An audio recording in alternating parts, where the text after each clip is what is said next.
मानिए यह मेरठ की धरती है, भारत के इतिहास की धरती, महाभारत की रचनाकार वाली धरती।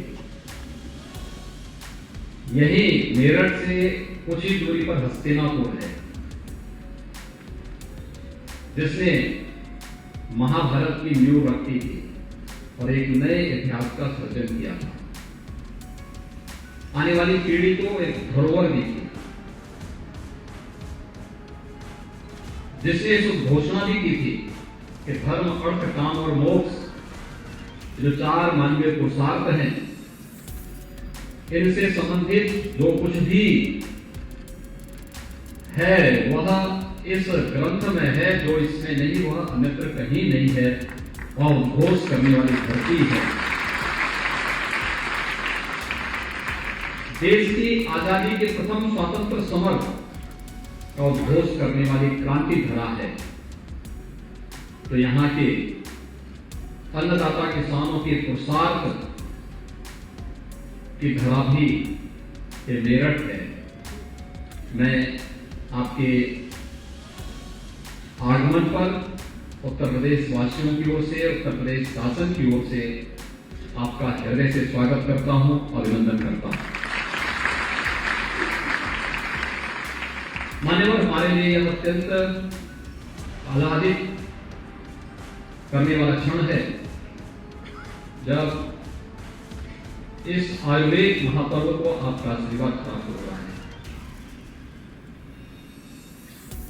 भारत की परंपरागत चिकित्सा पद्धति पिछले 9 वर्ष के अंदर एक लंबी छलांग लगा करके दुनिया के अंदर छाने की स्थिति में है, और सचमुच इसका श्रेय अगर किसी को दिया जा सकता है तो इस देश के यशस्वी प्रधानमंत्री आदरणीय श्री नरेंद्र मोदी जी को दिया जा सकता है, जिन्होंने पहली बार परंपरागत चिकित्सा पद्धतियों को आयुष मंत्रालय के रूप में लेकर के और योग, आयुर्वेद,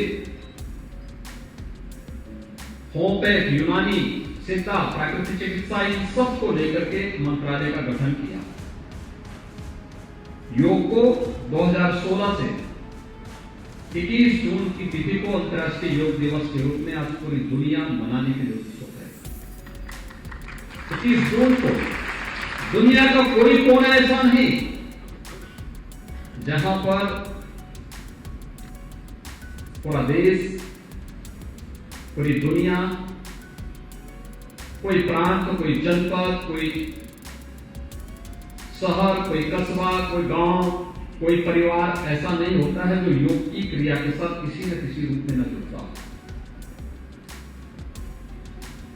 भारत की इस परंपरा के साथ दुनिया को जोड़ने और उसी प्रकार से आयुर्वेद को दुनिया के अंदर स्थापित करने के आदरणीय प्रधानमंत्री जी के जो प्रयास प्रारंभ हुए हैं, उन प्रयासों का परिणाम आज हम सबके सामने है। इतनी बड़ी संख्या में आयुर्वेद के विशेषज्ञ एक साथ एक मंच पर आकर के आपका मार्गदर्शन और आशीर्वाद प्राप्त करें, ये हम सब के लिए आह्लादित करने वाला क्षण है। मेरे सामने जब ये प्रस्ताव आया तो मैंने करीबन 4 वर्ष पहले इस सम्मेलन में कानपुर में उपस्थित हुआ ही था।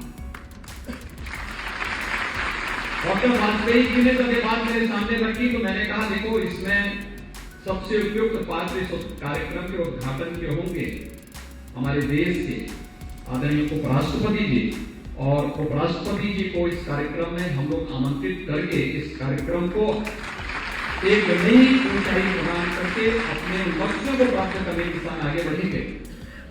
आदरणीय प्रधानमंत्री जी ने हम सबके सामने प्रस्तुत किए हैं, और आज इस आयुर्वेद सम्मेलन के उद्घाटन कार्यक्रम में आपकी उपस्थिति इन सभी आयुर्वेद के विशेषज्ञों को प्रफुल्लित कर रहा है, उन्हें एक नई उड़ान के लिए तैयार कर रहा है। और इसलिए मैं इस आयुर्वेद सम्मेलन के अवसर पर क्रांतिधारा मेरठ में भारत की पौराणिक और ऐतिहासिक पृष्ठभूमि की धरा पर मैं इन सभी आयुर्वेद के विशेषज्ञों की ओर से आपका हृदय से स्वागत करता हूं, अभिनंदन करता हूं। मान्यवर, उत्तर प्रदेश के अंदर वर्तमान में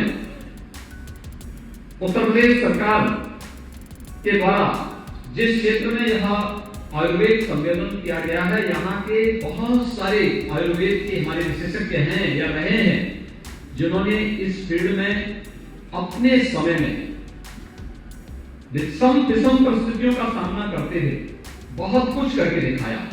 खासतौर पर वैद्य राम सहाय कौशिक जी, वैद्य हरिदत्त जी, वैद्य कृष्णलाल वाजपेयी जी, वैद्य मुरारीलाल शर्मा जी, वैद्य पशुपतिनाथ जी, वैद्य विष्णुदत्त शर्मा जी ने इस पूरे क्षेत्र में आयुर्वेद के माध्यम से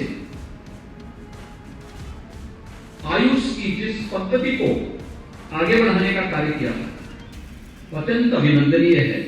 और राष्ट्रपति जी के मानव यूनानी चिकित्सक पद्म पुरस्कार से सम्मानित हकीम सैफुद्दीन जी की भी धरती यही मेरठ रही है, यही मेरठ से उनका चुनाव रहा। 3 दिवसीय जो आयुर्वेद महासम्मेलन आज से प्रारंभ हो रहा है, आयुर्वेद की विभिन्न विधाओं को लेकर के यहाँ पे चर्चाएं होंगी। उनके द्वारा जो बेस्ट प्रैक्टिसेस हैं उनके बारे में अवगत कराया जाएगा। इस दिशा में जो नए शोध हो रहे हैं इसके बारे में भी अवगत कराया जाएगा। और कैसे हम आयुर्वेद को, योग, आयुर्वेद, प्राकृतिक चिकित्सा, इन सबको हम हेल्थ एंड वेलनेस सेंटर के अपने प्रधानमंत्री जी के इस अभियान के साथ जोड़ करके हेल्थ टूरिज्म एक उत्कृष्ट केंद्र के रूप में विकसित कर सकते हैं। इन सभी मुद्दों को लेकर के 3 दिनों तक यह महासम्मेलन यहाँ पर होने जा रहा है। इस सम्मेलन के माध्यम से आज मैं अवगत कराना चाहता हूं कि आदरणीय प्रधानमंत्री जी ने 9 वर्ष पहले आयुष मंत्रालय के गठन के साथ जिस भारत की परंपरागत चिकित्सा पद्धतियों को प्रोत्साहित करने के लिए कार्यक्रम आगे बढ़ाए थे, आज उसी का परिणाम है कि उत्तर प्रदेश के अंदर हमारे पास 3,959 आयुष चिकित्सालय संचालित हैं, जिनमें आयुर्वेद के 2,110, होम्योपैथ के 1,584, यूनानी के 254 चिकित्सालय हैं तथा 50 बेड के 11 एकीकृत आयुष चिकित्सालयों के माध्यम से भी प्रदेश के अलग अलग क्षेत्रों में हम आरोग्यता, संपूर्ण आरोग्यता के लक्ष्य को प्राप्त करने की दिशा में कार्य कर रहे हैं। 105 आयुष महाविद्यालय उत्तर प्रदेश के अंदर वर्तमान में कार्यरत हैं, जिनमें 79 महाविद्यालय आयुर्वेद के, 15 यूनानी के और 11 होम्योपैथी के भी महाविद्यालय वर्तमान में उत्तर प्रदेश के अंदर कार्यरत हैं। और उत्तर प्रदेश आज अपना पहला आयुष विश्वविद्यालय का संचालन भी प्रारंभ कर चुका है, जिससे इस सत्र में उस विश्वविद्यालय ने अपने कार्य को आगे बढ़ाया है। वहां के कुलपति प्रोफेसर ए.के. सिंह जी भी आज इस कार्यक्रम में यहाँ पर उपस्थित रहे हैं। मुझे बताते हुए प्रसन्नता है कि प्रदेश लगातार अपनी परंपरागत इन चिकित्सा पद्धतियों को प्रोत्साहित करने के लिए पूरी प्रतिबद्धता के साथ कार्य कर रही है। मेरा आप सबसे अपील होगा, हमें स्वयं भी अपने आप पर गौरव की अनुभूति करनी चाहिए। लेकिन जब तक आप स्वयं भी इसके बारे में इसका एहसास नहीं कराएंगे, आपकी गौरव की अनुभूति कोई दूसरा करा पाएगा, इसमें कठिन होता है। और खासतौर पर मैंने एक बार अभी 2 वर्ष पहले मैंने एक बार 100 बीएनएस के बच्चों को अपने पास अपने मुख्यमंत्री आवास में आमंत्रित किया। उनसे मैं सामान्य बातचीत कर रहा था। मैंने उनका परिचय दिया, मैंने उनसे पूछा कि आखिर आयुर्वेद में ही आप क्यों प्रवेश किए? आप चिकित्सक बनना चाहते रहे होंगे तो हो सकता है और भी विधाएं थी। एलोपैथ में आप जा सकते थे, और भी बहुत सारी चीजें हैं। मैं देख करके आश्चर्यचकित था। 100 में से 94 बच्चों ने कहा कि साहब हम आयुर्वेद में नहीं, हमारी रुचि तो एलोपैथ में थी, लेकिन क्योंकि वहां प्रवेश नहीं हुआ इसलिए हमने यहां एडमिशन लिया। 4 ऐसे थे जिन्होंने कहा कि आयुर्वेद में हमारी रुचि थी और इसलिए हमने आयुर्वेद में BMS की, उसमें हमने प्रवेश लिया है, तो हम इस फील्ड में आगे बढ़ना चाहते हैं। 2 थे जिन्होंने कहा कि हमारे माता पिता क्योंकि इसके विशेषज्ञ हैं, इसलिए परंपरागत हमारा अपना कारोबार भी है, इसलिए उसके साथ कारण हम भी इसमें जुड़े हैं। मुझे लगा कि जहां पे इतनी बड़ी संख्या ऐसी हो जो केवल मजबूरी में पढ़ रहे हैं कि मैं डिग्री लेनी है, फिर मैंने उनसे कहा मैं किसी चिकित्सा पद्धति का विरोधी नहीं और विरोधी हो भी नहीं सकता। संपूर्ण आरोग्यता को प्राप्त करने के लिए जो भी आसान तरीके हो सकते हैं, सरकार उस प्रकार की कार्य पद्धति को, उस प्रकार की कार्य योजना को आगे बढ़ाती है, उसे प्रोत्साहित करती है, उसके लिए बजट का प्रावधान करती है। लेकिन परंपरागत चिकित्सा पद्धति में आयुर्वेद, भले अन्य दिनों में हम लोग उसको महत्व को जाने न जाने, लेकिन इस सदी की सबसे बड़ी महामारी के दौरान तो आयुर्वेद के महत्व को कौन नहीं समझा है, कौन नहीं समझा है, सबने इसके महत्व को समझा।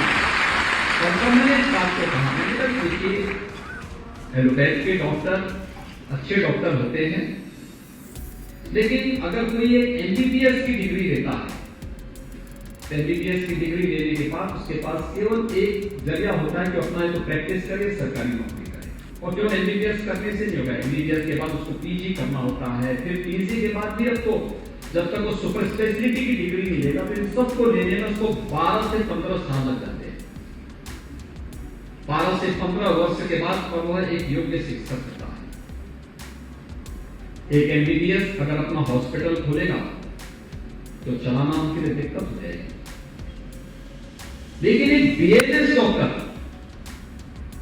अगर चाहे तो अपना एक हेल्थ एंड वेलनेस सेंटर को बहुत अच्छे ढंग से चला सकता है, योग के साथ जोड़ करके, प्राकृतिक चिकित्सा के साथ जोड़ करके, पंचकर्म और खाद्य के पद्धतियों को अपना करके बहुत अच्छे ढंग से चला सकता है।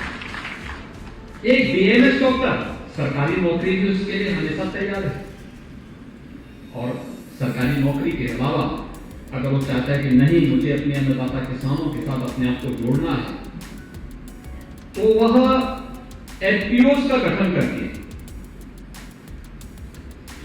FPOs के माध्यम से मेडिसिनल प्लांट की खेती करवा करके हजारों किसानों के जीवन में उनकी आमदनी को कई गुना बढ़ाने में योगदान दे सकता है, और इस पद्धति को भी आगे बढ़ाने में अपना योगदान दे सकता है। तो मैंने कहा आपके यहां तो डिग्री एक, लेकिन उपयोग अनेक है। जहां डिग्री एक और काम भी एक ही है, वह ज्यादा महत्व है या डिग्री एक और काम अनेक?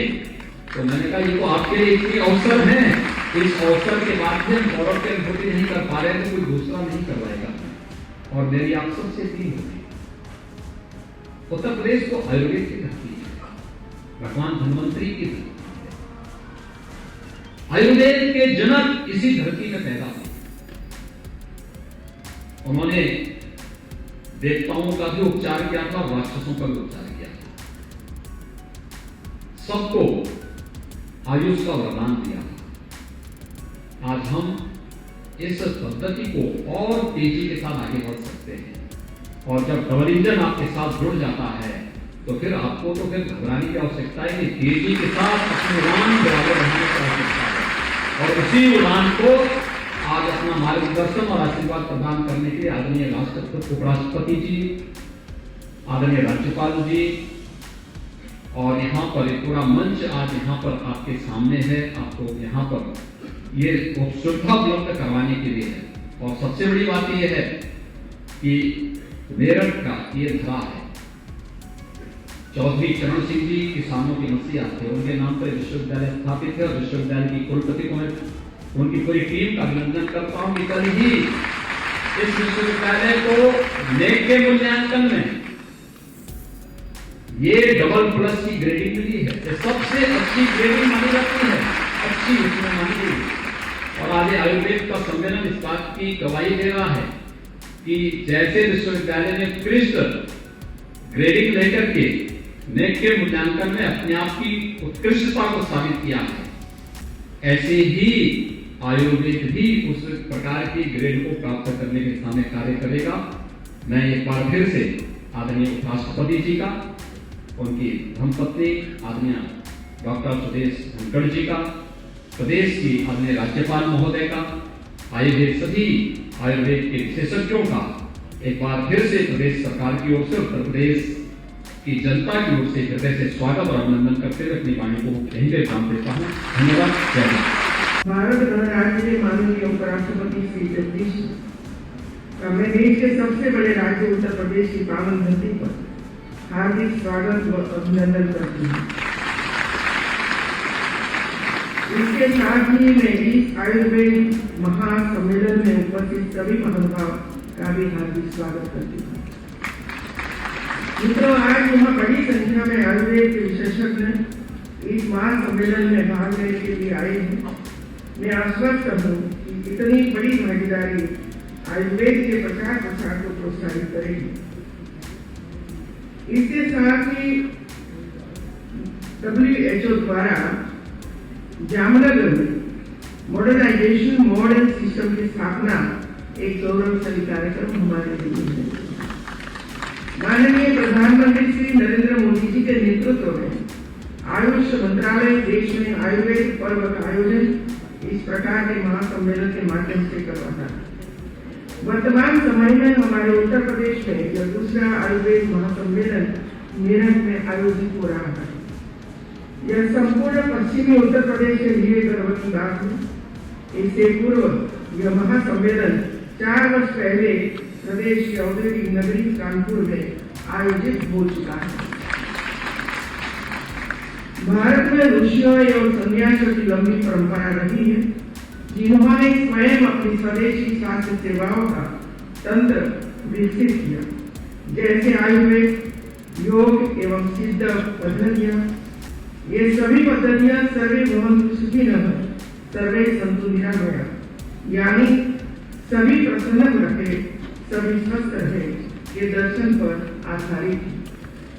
आयुर्वेद प्राकृतिक सिद्धांत पर आधारित विश्व का प्राचीनतम चिकित्सा विज्ञान है। भारत आयुर्वेद का मूल स्थल है। आयुर्वेदिक उपचार में मन, शरीर और आत्मा के बीच संतुलन बनाए रखते हुए समग्र स्वास्थ्य प्रबंधन पर ध्यान केंद्रित किया जाता है। आयुर्वेद के प्राचीनतम ग्रंथों में चरक संहिता, सुश्रुत संहिता और अष्टांग हृदयम प्रमुख है। आयुर्वेद हमें हजारों वर्षों से स्वस्थ जीवन का मार्ग दिखा रहा है।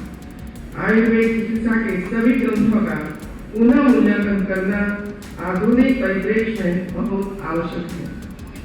हमारी केंद्र सरकार ने डिजिटलाइजेशन करने का कार्य प्रारंभ कर दिया है। इसके साथ ही सरकार ने धन्वंतरी त्रयोदशी को राष्ट्रीय आयुर्वेद दिवस के रूप में मनाने का निर्णय करके आयुर्वेद को विशेष पहचान दी है। आज हमारे देश में निर्मित आयुर्वेद उत्पादकों को एक नई संभावनाओं के रूप में देखा जा रहा है। लोगों का रुझान पाश्चात्य चिकित्सा पद्धति से हटकर आयुर्वेद की तरफ बढ़ रहा है। विश्व में आयुष पद्धतियों की लोकप्रियता में निरंतर वृद्धि हो रही है। कोविड काल में आयुर्वेद की महत्ता और उपयोगिता को लोगों ने समझा परखा। राष्ट्रपिता महात्मा गांधी जी का कहना था कि शारीरिक उपचार के साधन हमारी प्रकृति में ही मौजूद है। वास्तव में हमारा हिमालय आयुर्वेदिक जड़ी बूटियों से भरा पड़ा है, जिसके उपयोग से ही हम यजुर्वेद में वर्णित जीवेत शरद शतम को साकार करते हुए 100 वर्ष स्वस्थ जीवन जी सकते हैं। दुर्भाग्यवश कई वजहों से आयुर्वेद की वास्तविक सामर्थ्य का प्रयोग नहीं हो पाया। अपर्याप्त वैज्ञानिक अनुसंधान और मानव गुणवत्ता संबंधी चिंताएं प्रमुख कारण हैं। यदि हम इन विषयों पर ठीक से ध्यान दिया जाए तो आयुर्वेद से कई स्वास्थ्य संबंधी समस्याओं का समाधान निकल सकता है। भारत विश्व को सर्वांगीण स्वास्थ्य रक्षा सरलता से उपलब्ध कराने के मामले में नेतृत्व प्रदान कर सकता है। हमारी केंद्र व राज्य सरकार आयुर्वेद एवं परंपरागत औषधियों को प्रोत्साहन देने के लिए पूर्णतः समर्पित है। केंद्र सरकार ने आयुष विभाग को भारत सरकार के एक पूर्ण मंत्रालय में तब्दील कर दिया है। आयुष औषधीय पद्धति के उन्नयन के लिए राष्ट्रीय आयुष मिशन शुरू किया गया है। इसके अंतर्गत कुशल आयुष सेवाएं, शैक्षिक संस्थाओं का सशक्तिकरण, आयुर्वेद, सिद्ध एवं यूनानी और होम्योपैथिक दवाओं की गुणवत्ता एवं नियंत्रण तथा कच्चे माल की दीर्घकालिक उपलब्धता सुनिश्चित की गई है। इसके साथ ही योग विशेषज्ञ का कौशल एवं ज्ञान की विश्वसनीयता सुनिश्चित करने के लिए प्रतिवर्ष 21 जून को समग्र स्वास्थ्य के लिए योग दिवस मनाया जाता है। हमारा प्रयास होना चाहिए कि आयुर्वेद एवं अन्य आयुष पद्धतियों की वास्तविक सामर्थ्य का प्रयोग लोगों को सुरक्षात्मक प्रोत्साहन एवं संपूर्ण स्वास्थ्य सेवाएं प्रदान करने में किया जाए। हम आयुर्वेद एवं अन्य उपचार पद्धतियों का प्रयोग उनके स्वभाव एवं सूक्ष्मता के अनुरूप बढ़ाए एवं संपूर्ण चिकित्सा सुविधाओं के उन्नयन में सहायता करें। युवा उद्यमी जो किसी स्टार्टअप की योजना बना रहे हैं, वे समग्र स्वास्थ्य सेवाओं में कई अवसर प्राप्त कर सकते हैं। मुझे विश्वास है कि इस 3 दिवसीय महासम्मेलन में आयुर्वेद विद्या के विख्यात चिकित्सक अपना ज्ञान न केवल क्षेत्रीय चिकित्सकों के लिए अपितु आयुर्वेद कॉलेजों के विद्यार्थियों, शिक्षकों व क्षेत्रीय जनता के बीच साझा करेंगे। मैं माननीय उपराष्ट्रपति जी महोदय जी का आभार व्यक्त करती हूँ कि उन्होंने अपने कीमती समय से कुछ क्षण हम सभी के लिए निकाले। अंत में मैं आयुर्वेद महासम्मेलन की सफलता की कामना करती हूँ। मुझे विश्वास है कि यह महासम्मेलन आयुर्वेद के वैश्विक स्थापन के लिए महत्वपूर्ण साबित होगा। भारत गणराज्य के सबसे बड़े प्रांत में पहली राजकीय यात्रा को माननीय मुख्यमंत्री ने बहुत यादगार कर दिया है।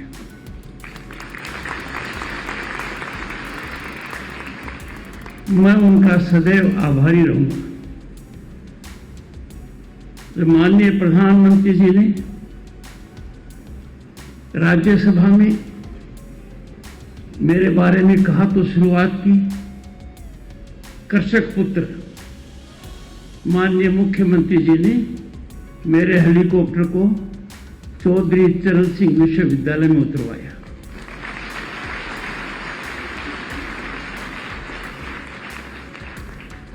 और माननीय मुख्यमंत्री जी ने किस आयोजन का चुनाव किया, ये आप सब जानते हैं कि विश्व में डंका भारत का बजेगा तो इसी सांस्कृतिक विरासत की वजह से बजेगा।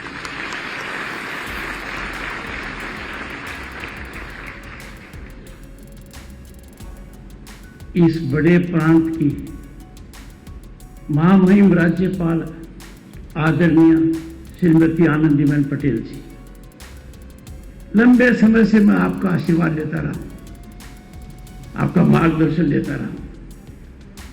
हम साथ में राज्यपाल भी रहे हैं और मेरी धर्मपत्नी भी लेती रही है। मैं आपको बता दूं, महामहिम राज्यपाल की कलम बड़ी स्ट्रॉन्ग है। इनकी कुछ पुस्तकें आप देखना, और अलग अलग कार्य क्षेत्र में जो इन्होंने छाप छोड़ी है, दैट इज इंस्पिरेशनल, मोटिवेशनल।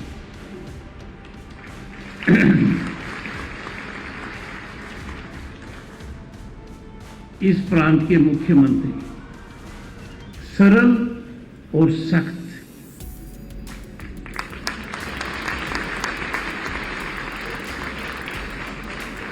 अपने नाम के अनुरूप कार्यरत श्रीमान योगी आदित्यनाथ जी।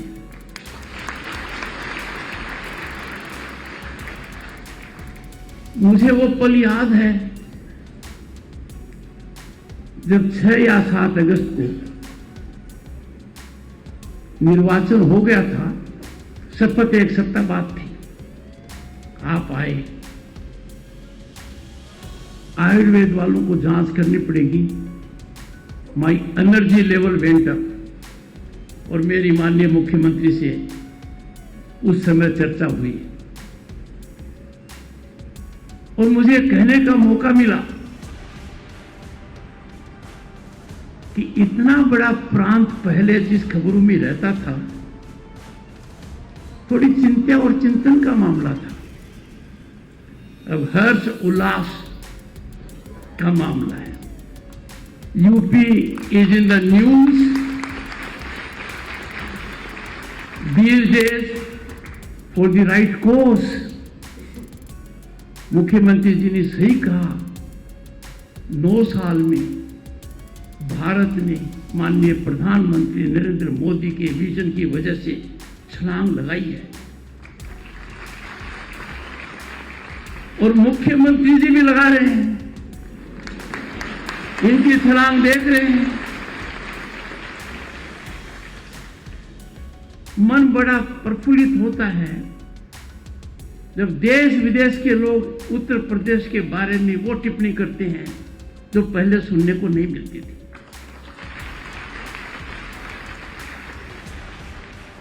उत्तर Pradesh is the spinal strength of Indian democracy.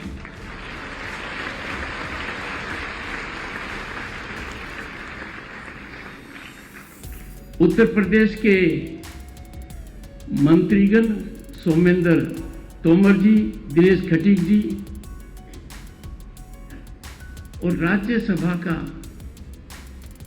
सभापति होने के नाते सभी सांसदों को मेरा नमस्कार। और मैंने बड़ी कोशिश की है किसी का नाम न छूट जाए।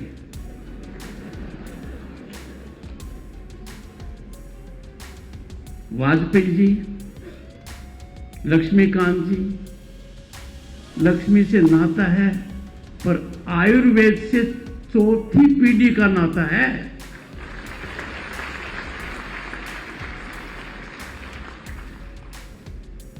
And he is a member of the upper house, the House of Elders. Shri Rajendra Agarwal जी से भी पुराना नाता है। डॉक्टर सत्यपाल सिंह जी, श्री विजयपाल सिंह जी तोमर, श्री कांता करदम जी, मंच पर आचार्य बालकृष्ण जी हैं। कुछ वर्षों पहले, राज्यपाल बनने से पहले, रामदेव जी से मेरी अचानक मुलाकात हो गई और मैंने उनको एक ही बात कही, आप काम तो बहुत जबरदस्त कर रहे हैं, कुछ ऐसा भी कीजिए कि न्यायालय के अंदर न तो दोनों पक्ष और न न्यायाधीश गुस्से में आए।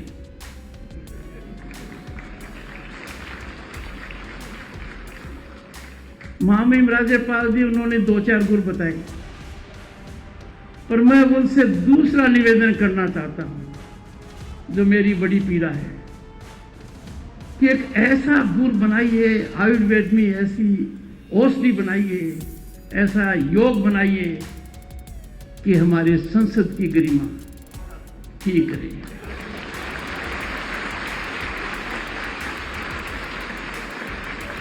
अपने देश में यथा संविधान निर्माताओं ने माननीय मुख्यमंत्री जी 3 साल तक विकट समस्याओं का समाधान किया,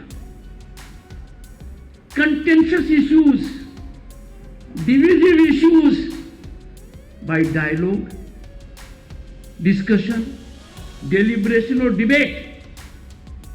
और 3 साल में एक बार भी संविधान सभा का कोई मेंबर वेल में नहीं आया, नारे नहीं लगाए, प्लेकार्ड नहीं दिखाया, ऐसा आचरण किया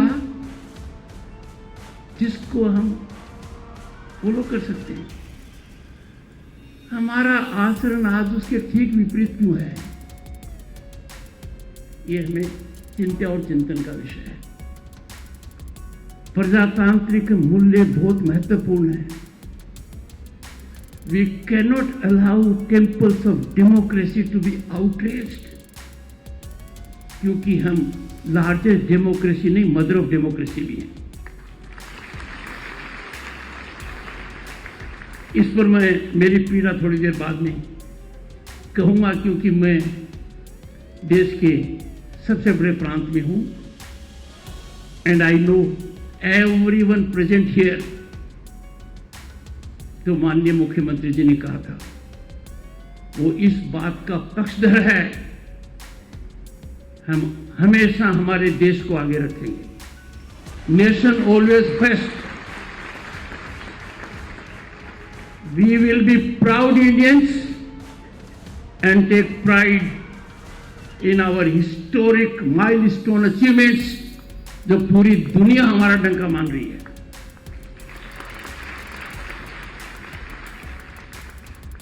विभाग के प्रतिभाशाली सचिव कोटेचा जी, वर्षों पहले जयपुर में मैं इनकी राय ले चुका हूं। यह तो नहीं कहूंगा कि मैं इनका पेशेंट हूं, पर यह कहूंगा कि मैंने काफी लाभ उठाया है।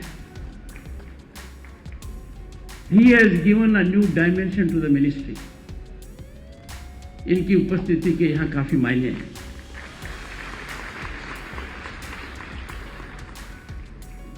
देवेंद्र त्रिगुणा जी, मनोज नेसारी जी, प्रोफेसर संगीता शुक्ला जी इस विश्वविद्यालय की कुलपति हैं। मैंने महामहिम राज्यपाल जी को और मुख्यमंत्री जी को हेलीपैड पर कहा, इनके दादाजी डॉक्टर राजेंद्र प्रसाद के, जो प्रथम राष्ट्रपति थे, उनके वैध थे।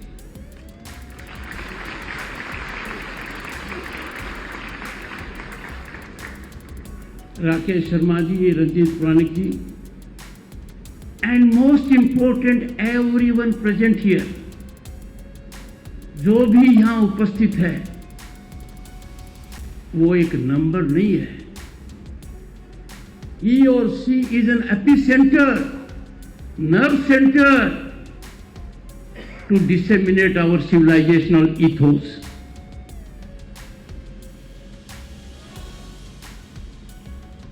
मुख्यमंत्री जी ने 2 बातें तो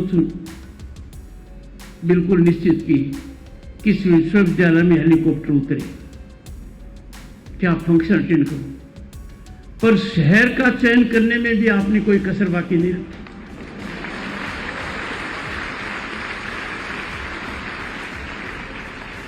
मेरठ की क्रांति धरा और देखिए कि जहां पर 1857 में हुआ, लंबे समय तक इतिहास को हम कलंकित करते रहे और उसको स्वतंत्रता संग्राम नहीं कहा। अब बदलाव आ गया है, सोच में आ गया है, धारा में आ गया है, डायरेक्शन में आ गया है। मैं विषय पर ज्यादा इसलिए नहीं बोलूंगा कि बहुत विस्तार से माननीय मुख्यमंत्री जी ने, आदरणीय राज्यपाल महोदया ने और शुरू में प्रमुख रूप से वक्ता जी ने बात कही है। पर मैं ये जरूर कहूंगा कि आज के दिन हमें सोचना पड़ेगा कि भारत कहां है। जो सोचा नहीं था, जिसकी कल्पना नहीं की थी, वो सब कुछ भारत में हो रहा है।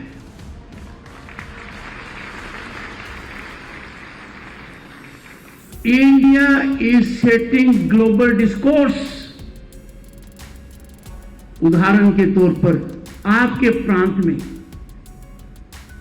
जो इन्वेस्टमेंट मीट हुई, उसके डायमेंशंस देखिए, लोगों की दिलचस्पी देखिए, सेक्टोरल डेवलपमेंट देखिए, आपको पता लग जाएगा भारत बदल गया है।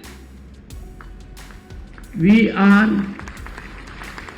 World's most functional democracy.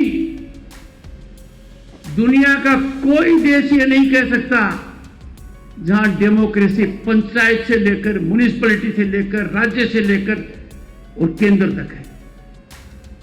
अलग अलग विचारधारा होती है, it is vibrant and functional.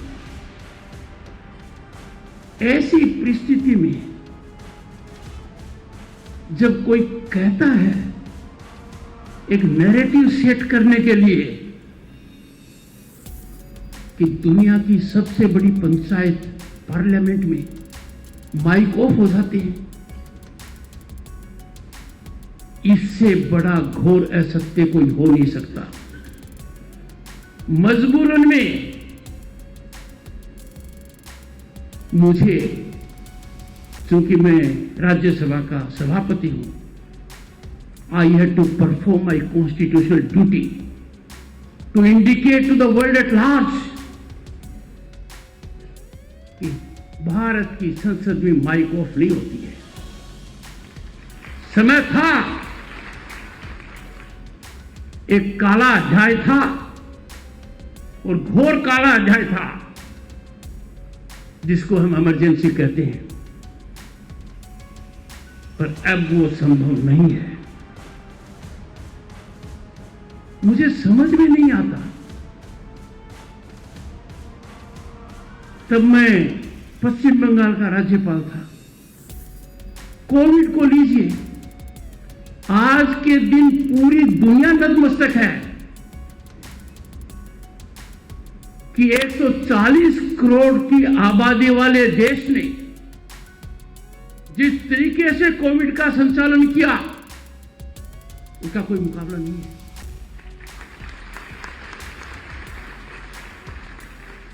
पर मित्रों देखो, हुआ क्या था उस समय।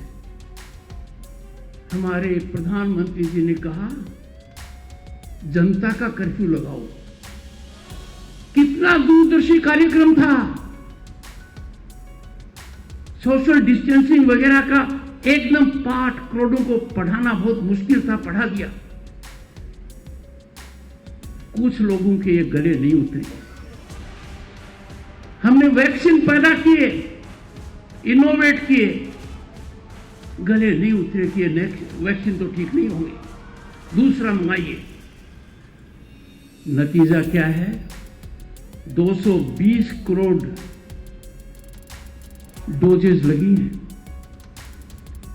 और विश्व की बड़ी से बड़ी ताकत भी आज के दिन ये दावा नहीं कर सकती कि वो डिजिटल है। No country in the world can take that distinction. 220 crore vaccination certifications are on digital mapping. America में भी ऐसा नहीं हुआ है।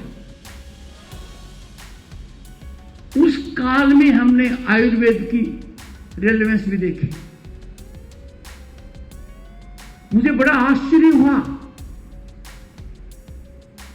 कि जब पुलिस फोर्स ने यह कहा कि राजस्थान में आयुर्वेद की कुछ किट्स बन रही हैं, वो हमें मंगाकर दीजिए, उससे कोविड दूर होगा। और वो सत्य था।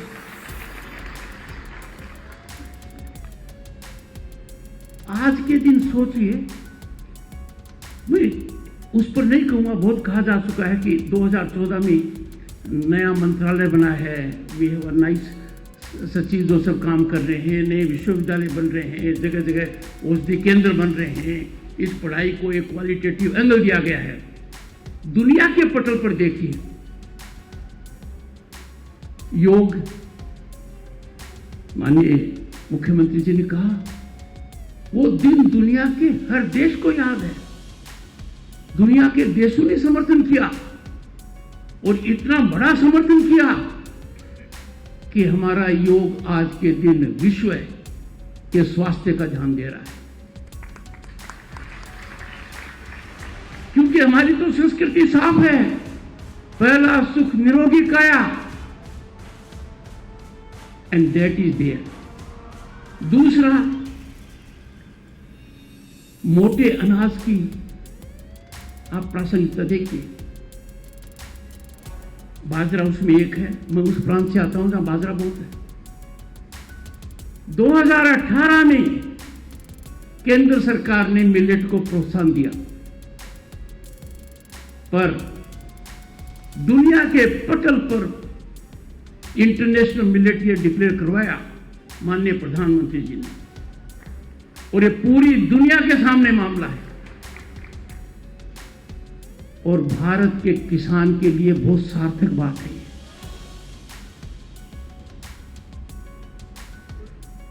मुझे वो दिन याद है जब 1989 में महामहिम राज्यपाल जी, मैं संसद सदस्य बना, 9th लोकसभा,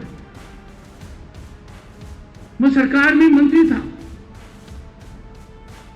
20 से ज्यादा पार्टियों का समूह था और पार्लियामेंट्री अफेयर्स मेरा विभाग था। और सांसद को क्या मिलते थे? 50 गैस कनेक्शन और 50 टेलीफोन कनेक्शन। वो संसद सदस्य की बहुत बड़ी ताकत होती थी कि एक साल में वो 50 गैस कनेक्शन दे पाए। देश में एक बड़ा बदलाव आया। 30 साल के अंतराल के बाद भारत की जनता ने पहली बार कोलिएशन गवर्नेंस को छोड़कर एक ही राजनीतिक दल की पार्टी बनाई। I am not a stakeholder in politics, I am stakeholder in growth of the country, I am stakeholder in constitutional governance. जब एक स्टेबल गवर्नमेंट आई तो 10-15 करोड़ घरों को जिनको आवश्यकता थी गैस कनेक्शन, वो मुफ्त में मिल गई। हमने वो जमाना देखा, 50 गैस कनेक्शन की क्या ताकत थी। मेरा मन बड़ा दुखी होता है जब कोई कहता है कि भारत में क्या हो रहा है। कौन सा विश्व का देश ये कह सकता है जहां की न्यायपालिका एक्ट्स विद लाइटनिंग स्पीड हमारा सुप्रीम कोर्ट करता है? कौन सा देश क्लेम कर सकता है कि जिसका प्रजातांत्रिक व्यवस्था इतना मजबूत है? और आज के परिप्रेक्ष्य में कौन सा देश ये क्लेम कर सकता है जिस देश की सरकार बड़ा सोचती है और उससे ज्यादा बड़ा अचीव करती है? आपका प्रांत इसका उदाहरण है।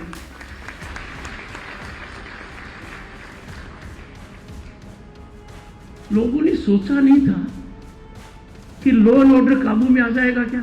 माननीय मुख्यमंत्री जी, लोगों ने सोचा नहीं था। लोगों ने सोचा कितने दिन तक आएगा, कितने दिन तक टिकेगा। ये टिक गया।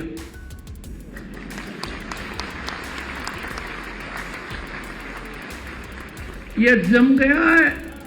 इस पौधे की जड़ें नीचे ज्यादा जा रही हैं। मैं आप सबको एक ही बात कहूंगा, हमारा सौभाग्य है कि हम भारत में योगदान दे रहे हैं अमृत काल में।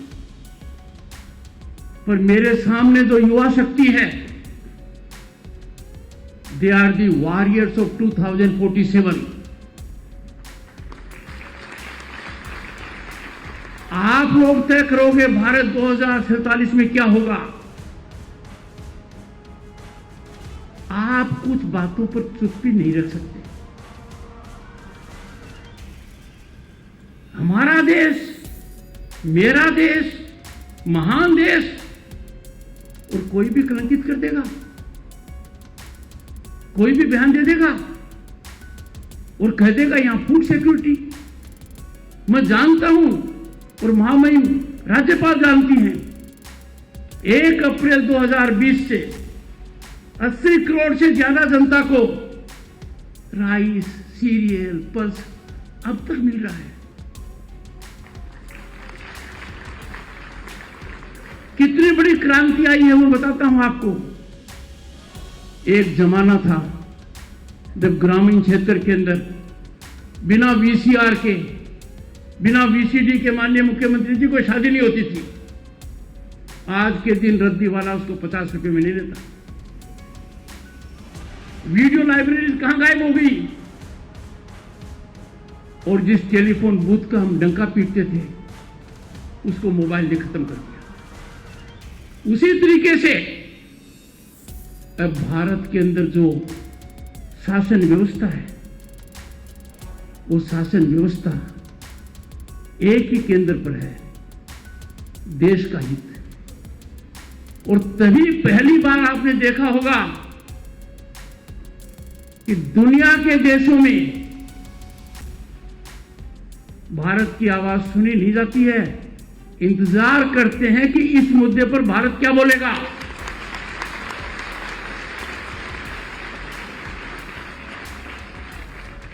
आज के दिन भारत दुनिया के आकलन में सबसे फास्टेस्ट ग्रोइंग इकोनॉमी है उस स्केल की।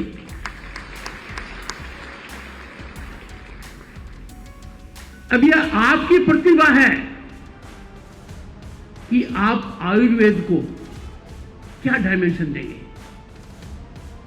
इसको कितना बढ़ाएंगे, इसको कहां तक ले जाएंगे। 2 अक्टूबर 2014 को प्रधानमंत्री जी ने सफाई चालू की, स्वच्छ भारत अभियान। कुछ लोगों ने कहा ये क्या कर रहे हैं। अब देखिए कितना क्रांतिकारी बदलाव देश में आ गया है, सफाई के मामले में, टॉयलेट के मामले में। And our achievements now are staggering. मेरी 2 विदेश यात्राओं में मैंने देखा है, when I introduce myself as vice president republic of India, आगे वाले के अंदर इलेक्ट्रिकल इंपैक्ट होता है। ये भारत का आज के दिन दुनिया में स्थान है।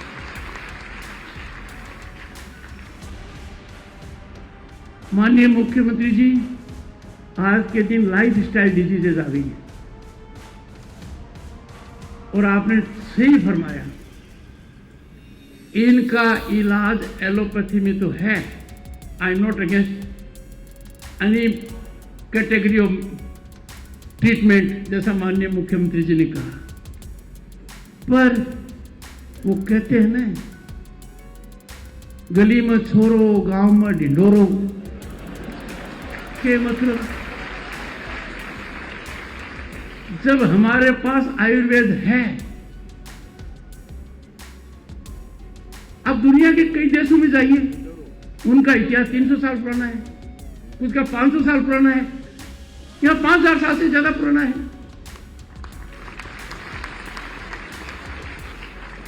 माननीय मुख्यमंत्री जी ने बड़ी होशियारी से कहा कि मेरठ में तो हो ही, पर आपको नहीं पता पास में क्या है। हस्तिनापुर का जिक्र किया, तो मैं आपको यही कहूंगा, we are a great nation, our people are genius. हम जितना काम करते हैं, जितनी हमारी योग्यता है, हमारा लोहा दुनिया मान चुकी है। Let us be proud Indians, take pride in our historic accomplishments. और अंत में 2 बात कहकर वाणी को विराम दूंगा। एक वातावरण पैदा कीजिए कि हमारे जो टेम्पल्स ऑफ डेमोक्रेसी है, विधानसभा, राज्यसभा, लोकसभा, वहां पर संसद सदस्यों का आचरण अनुकरणीय होना चाहिए। वो स्थान डिबेट, डायलॉग, डिस्कशन और डेलिब्रेशन के हैं। वहां डिसरप्शन नहीं होना चाहिए, डिस्टर्बेंस नहीं होना चाहिए। पर यह कब रुकेगा? जब आप उनको बॉक्स में रखोगे जो डिस्टर्बेंस करते हैं, जो डिस्टर्बेंस करते हैं। You will have to engage into a mass movement, तब जाकर पता लगेगा। और यही आचरण उनके बारे में कीजिए जो छोटी दृष्टि को ध्यान में रखकर इस महान देश की महान उपलब्धियों को कुंठित करने के लिए वाणी पर लगाम नहीं लगाते, कुछ भी बोल जाते हैं। आपने मुझे सुअवसर दिया, यादगार है सदा मेरे लिए। मैं उत्तर प्रदेश सरकार, माननीय मुख्यमंत्री जी का अत्यंत आभारी हूं और इस दर्शन के लिए सदा रहूंगा। धन्यवाद, नमस्कार।